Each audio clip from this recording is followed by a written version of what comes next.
उत्सर्जन तंत्र। ठीक है, यह क्लास 10th 12th 11th के लिए मैं बहुत महत्वपूर्ण है।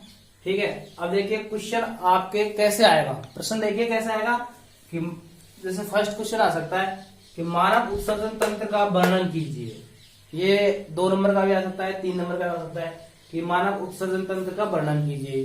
ठीक है, अब इसके अंदर क्या करना है इसकी डेफिनेशन लिखनी है, उत्सर्जन तंत्र क्या है इसकी डेफिनेशन लिखनी है, इसका चित्र मांडना है, नामांकित चित्र करना है, और उसके बाद में फिर इस जो इसके पार्ट है उनके नाम लिखने हैं और उनको थोड़ा सा वर्णन 2 या 3 लाइन का वर्णन करना है। ठीक है, अब एक क्वेश्चन बड़ा आता है कि मानव उत्सर्जन तंत्र का वर्णन कीजिए एवं नामांकित चित्र की सहायता से समझाइए। सेकंड क्वेश्चन ये हो गया। अब चित्र बनाना है, उसके जो भाग है वो दर्शाने और उसको वर्णन करना है। एक थर्ड क्वेश्चन देखिए ऐसा आ सकता है कि मानव उत्सर्जन तंत्र का वर्णन कीजिए एवं नामांकित चित्र की सहायता से इसके भागों का वर्णन कीजिए। जो भाग है इनके उसका वर्णन कीजिए, ये क्या क्या काम करते हैं, भाग क्या काम आते हैं, इनका क्या कार्य है वो। अब देखिए आगे बढ़ते हैं। उत्सर्जन तंत्र सारी चीजें मैं बताऊंगा आपको। ठीक है, उत्सर्जन तंत्र पिछली वीडियो में मैंने जो चित्र है वो किया है, उसका दर्शाया हुआ है, उसकी जो पूरी चीज है जो आती है वो समझाया हुआ है, पूरे भागों के नाम है वगैरह उनको समझाया हुआ है। अब ये देखिए सेकंड जो मानव उत्सर्जन तंत्र है इसका वीडियो देखिए, सेकंड है। तो उत्सर्जन तंत्र किसे कहते हैं, एक नंबर में पूछ सकते हैं। देखिए उत्सर्जन तंत्र का अर्थ है कि शरीर से अपशिष्ट पदार्थ। अब अपशिष्ट पदार्थ कौन कौन से हैं, जो बेकार होते हैं, जो बेकार पदार्थ है जैसे कि अमोनिया है, यूरिया है, यूरिक अम्ल है, नाइट्रोजन है कई है। ठीक है, अपशिष्ट पदार्थों को बाहर निकालने की क्रिया को उत्सर्जन तंत्र कहा जाता है। अपशिष्ट पदार्थों को बाहर निकालने के द्वारा क्रिया को उत्सर्जन तंत्र कहा जाता है। अब कोई भी प्राणी द्वारा उपापचय क्रिया यानी जो पची हुई जो चीज है, पची हुई जो क्रिया है उसके बाद में उपापचय क्रिया। अब देखिए उपापचय क्रिया का मतलब ये है कि जो अनपचा हुआ भोजन, जो पचता नहीं है ना भोजन, उसको बाहर निकालना है। तो उपापचय क्रियाओं द्वारा जो अपशिष्ट पदार्थ होते हैं, अपशिष्ट पदार्थ जैसे कि अमोनिया है, यूरिया है, यूरिक अम्ल है आदि का संचय करता है। ठीक है, इन अपशिष्ट पदार्थों का निष्कासन होता है। इन अपशिष्ट पदार्थों का निष्कासन यानी बाहर निकाल दिया जाता है। ठीक है, अब आगे देखिए उस तंत्र को उत्सर्जन तंत्र कहते हैं। उस तंत्र को क्या बोलता है, उत्सर्जन तंत्र, मानव उत्सर्जन तंत्र कहते हैं। ठीक है, मनुष्यों का, अब यहां से देखिए मनुष्य का उत्सर्जन तंत्र शरीर के तरल अपशिष्टों को एकत्रित कर इनका निष्कासन उसे उत्सर्जन तंत्र कहा जाता है। देखिए क्या बोल रहा है ये लाइन कि मनुष्य का उत्सर्जन तंत्र शरीर के तरल पदार्थ होते हैं। ठीक है, मूत्र के द्वारा तरल पदार्थ ही निकलते हैं कि मनुष्य का उत्सर्जन तंत्र शरीर के तरल अपशिष्ट पदार्थों को एकत्रित कर इकट्ठा करके इनका निष्कासन किया जाता है। इकट्ठा किसमें होता है, मूत्राशय में अंदर इकट्ठा होता है। ठीक है, निष्कासन करते हैं उसे उत्सर्जन तंत्र कहा जाता है। ठीक है दोस्तों, अब आगे देखिए, इसका स्क्रीनशॉट ले लीजिए आप, आगे समझाते हैं आपको। अब देखिए उत्सर्जन तंत्र के भागों के कार्य क्या है समझाइए। ये भी क्वेश्चन उठ के आता है उसमें से कि भागों के कार्य क्या है उनकी कार्य कैसे होते हैं, वो किस प्रकार की इनकी संरचना होती है वो देखिए। कितने भाग होते हैं, मोस्ट भाग है दोस्तों, वृक्क या फिर किडनी। देखिए वृक्क 2 होते हैं मानव में, इसके अंदर क्या है, इसको वृक्क भी बोल सकते हैं या किडनी बोल सकते हैं। ठीक है, ज्यादातर किडनी बोला जाता है, किडनी 2 होती है। ठीक है, मूत्रवाहिनी, देखिए इनके पार्ट है, मूत्रवाहिनी है, थर्ड देखो मूत्राशय होता है, एक मूत्र मार्ग होता है। ठीक है, ये 4 इनके भाग हो गए। अब इनका वर्णन देखिए, मैं बताया था आपको वर्णन करवाऊंगा, मैं सारे नोट्स बनवाऊंगा आपको, वर्णन करवाएंगे। और जो भी 10th है, 10th 11th 12th सब सारे में साइंस पढ़ाएंगे, और सबके जो भी साइंस की जो भी नोट्स है सारे तैयार करवाऊंगा मैं आपको, 6 से लेके 12 तक, 6 7 8 9 10 जो भी बच्चे हैं उनके साइंस के लिए सारे नोट्स बनवाऊंगा धीरे धीरे। ठीक है, अब देखिए वृक्क पहला है इसका, वृक्क जो इसको किडनी बोलते हैं। वृक्क मानव शरीर में 2 पाए जाते हैं, एक जोड़ी पाए जाते हैं, जोड़ी मतलब 2 होते हैं। किडनी या इसको किडनी बोल सकते हैं, या इसको वृक्क बोल सकते हैं। अब मानव शरीर में जो किडनी होती है ये बहुत ही इंपॉर्टेंट है, यह 80 से 85% जो मूत्र को छानने में काम करती है, छानने में मदद करती है।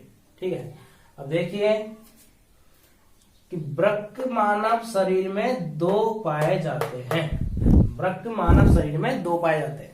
ठीक है, एक दायां भाग एक बायां, दायां एक बायां, 2 प्रकार के 2 होते हैं। ठीक है, मानव शरीर में 2 पाए जाते हैं। इनकी संरचना सेम के, देखिए सेम के बीच की आकृति के समान होती है। ठीक है, सेम के बीच की आकृति के समान इनकी संरचना होती है। जो किडनी है उसकी आकृति कैसी होती है, सेम के बीच की आकृति के समान होती है। यह गहरे भूरे रंग का होता है, यह गहरे भूरे रंग का होता है। आगे देखिए बच्चों, यह अमाशय के, यह जो अमाशय होती है, अमाशय के कशेरुक दंड, देखिए अमाशय के कशेरुक दंड, कशेरुक दंड के दायां अथवा बायां बाईं ओर पाई जाती है, दायां अथवा बाईं ओर पाई जाती है। 2 होते हैं, दायां और बायां। ठीक है, अमाशय के कशेरुक दंड के दायां अथवा बायां दोनों तरफ पाई जाती है, अमाशय के कशेरुक दंड के। ठीक है, अब देखिए वृक्क की बीच, जो वृक्क की बीच में एक खांच होती है, खांच का मतलब गुहा, कैविटी बोलते हैं उसको, गुहा। ठीक है दोस्तों, गुहा होती है, एक जगह बनी रहती है कि वृक्क के बीच में एक खांच पाई जाती है जिसे हम हाइलम कहते हैं। ठीक है, 1 नंबर में क्वेश्चन आ जाता है, कभी कभी बड़ी बड़ी एग्जामों में भी आ जाता है कि हाइलम क्या है, कि इस वृक्क के बीच में एक खांच पाई जाती है, उसे बोलते हैं हम हाइलम। देखिए बच्चों, वृक्क की बीच में एक खांच होती है, वृक्क के जो बीच है, वृक्क के बीच में एक खांच होती है, उसे हाइलम कहा जाता है, उस पार्ट का नाम है हाइलम। ठीक है बच्चों, हाइलम कहा जाता है। ठीक है, कई एग्जामों में पूछा गया है क्वेश्चन। प्रत्येक वक्र, जो प्रत्येक वक्र का मतलब 2 ही वक्र होते हैं, उसमें से एक वक्र, प्रत्येक वक्र कई लाखों प्रकार की नलिकाओं से मिलकर बना होता है। देखिए बच्चों, जो वक्र होता है, किडनी होती है आपकी, कई प्रकार की नलिका, यानी कि लाखों प्रकार की नलिकाओं से मिलकर बना होता है, कई प्रकार की नलिकाओं से मिलकर बना होता है। ठीक है दोस्तों, अब फर्स्ट आपको वृक्क समझा दिया है, अब सेकंड समझाएंगे मूत्र वाहिनी। तो मूत्र वाहिनी क्या होती है? ठीक है दोस्तों, आप इसका स्क्रीनशॉट ले सकते हो अभी। अब देखिए वृक्क के बाद में देखिए सेकंड, देखिए सेकंड मूत्र वाहिनी। यह वृक्क से मूत्र को मूत्राशय तक ले जाने का कार्य करती है। ठीक है, जो मूत्र वाहिनी होती है, जो 2 होती है इनकी संख्या भी। ठीक है, देखिए यह वृक्क से, किडनी से वृक्क से मूत्र को मूत्राशय तक ले जाने का कार्य करती है। इसका कार्य एक ही है, सबसे मोस्ट इंपोर्टेंट कार्य यही है इसका कि यह वृक्क से, किडनी से मूत्राशय तक, मतलब मूत्र को मूत्राशय तक ले जाने का कार्य करती है। ठीक है, यह नलिका चिकनी मांसपेशियों से बनी होती है। देखिए यह नलिका चिकनी मांसपेशियों से बनी होती है, यह नलिका चिकनी मांसपेशियां होती है, उनसे मिलकर बनी होती है। यह व्यास को, यानी व्यास में 25 से 30 सेमी तक यह व्यास में 25 से 30 सेमी तक लंबी होती है। यह व्यास में 25 से 30 सेमी तक लंबी होती है। ये मूत्रवाहिनी है, मूत्रवाहिनी। ठीक है बच्चों, देखिए मूत्रवाहिनी 2 होती है मनुष्य के अंदर, जो इसके अंदर मानव शरीर के अंदर मूत्रवाहिनी 2 होती है, एक दाया एक बायां। ठीक है, ऐसे लगी है। अब यहाँ पे जो वृक्क होता है उसमें लगे होते हैं, ये उसमें लगी होती है मूत्रवाहिनी। ठीक है, तो वृक्क से मूत्र को मूत्राशय तक ले जाने का कार्य करते हैं। इसका मोस्ट इंपोर्टेंट यही कार्य है। यह नलिका चिकनी मांसपेशियों से बनी होती है। ये व्यास में ये कम से कम 25 से 30 सेमी तक लंबी होती है। इनका मुख्य कार्य देखिए, अब देख ही लिया आपने। एक नंबर में आ सकता है कि मूत्रवाहिनी है, इसका कार्य क्या है मुख्य, तो ये वृक्क से मूत्र को मूत्राशय तक ले जाने का कार्य करती है। ठीक है, अब थर्ड देखिए मूत्राशय। अब मूत्राशय क्या होता है, इसकी क्या संरचना देखिए कि इसकी संरचना थैलीनुमा आकृति के समान होती है। इसकी संरचना क्या होती है, इसकी संरचना कि थैलीनुमा आकृति के समान इसकी संरचना होती है। ठीक है दोस्तों, आगे देखते हैं।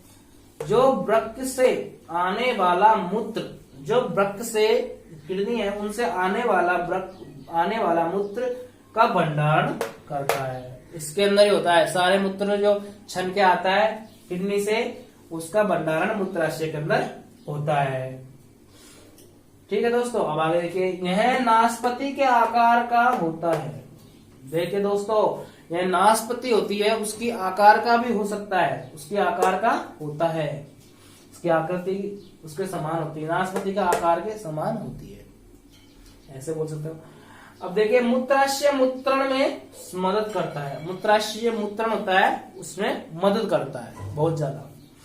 इसमें देखिए दोस्तों, मूत्राशय में इसमें 400 से 600 ml, दोस्तों 400 से 600 ml मूत्र वृक्क से मूत्राशय में आता है। ठीक है, 400 से 600 ml मूत्र जो वृक्क में आता है, वृक्क से मूत्राशय में आता है। ठीक है दोस्तों, अब इसका एक और भाग रह गया है, उसको अभी बताते हैं हम, तब तक आप इसका स्क्रीनशॉट ले लीजिए।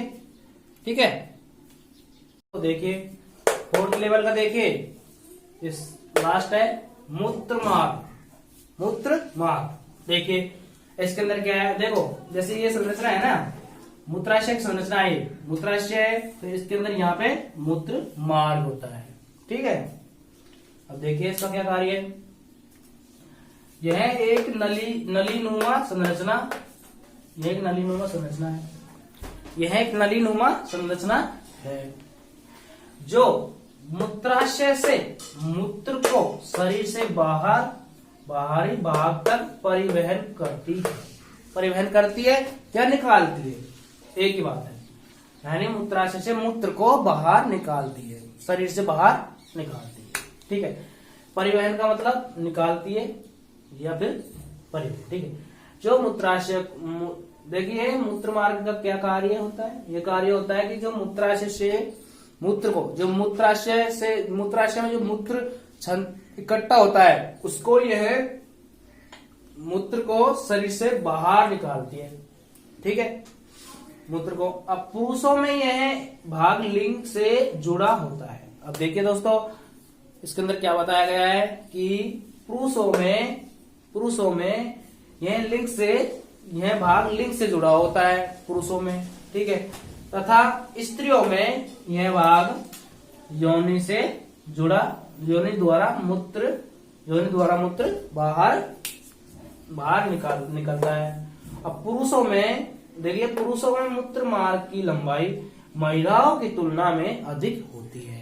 ठीक है, मूत्र मार्ग बता दिया है महिलाओं में और पुरुषों में। देखिए पुरुषों में मूत्र मार्ग की लंबाई महिलाओं की तुलना में अधिक होती है। ठीक है, पुरुषों में लंबाई अधिक होती है। ठीक है, जिनके भाग है देखो, पुरुषों में ये लिंग से जुड़ा होता है और स्त्रियों में ये योनि से जुड़ा होता है, योनि द्वारा बाहर निकाल दिया जाता है मूत्र को। ठीक है, इसमें देखिए अब ये ऐसा चित्र होता है, ये नाशपाती के समान का होता है मूत्राशय, नाशपाती के समान का, और मूत्र मार्ग ये होता है, इसके द्वारा मूत्र को बाहर निकाल दिया जाता है। देखिए ठीक है बच्चों, ये हमारा चैनल है एमएस क्लासेज, ठीक है, इसके नाम से हमारा चैनल है। सब्सक्राइब करिए, लाइक करिए और शेयर करिए, और वीडियो को आगे से आगे देखिए। और आपको नोट्स अभी धीरे धीरे बनाएंगे, जैसे मानव उत्सर्जन तंत्र बना दिया है, अब देखिए मानव परिवहन तंत्र बनाएंगे, बहुत सारे जो तंत्र हैं आपके जो जरूर आते हैं आपके। और इसके बाद में ये बायोलॉजी है, अब इसके बाद में केमिस्ट्री पढ़ाएंगे, केमिस्ट्री का पार्ट पढ़ाएंगे।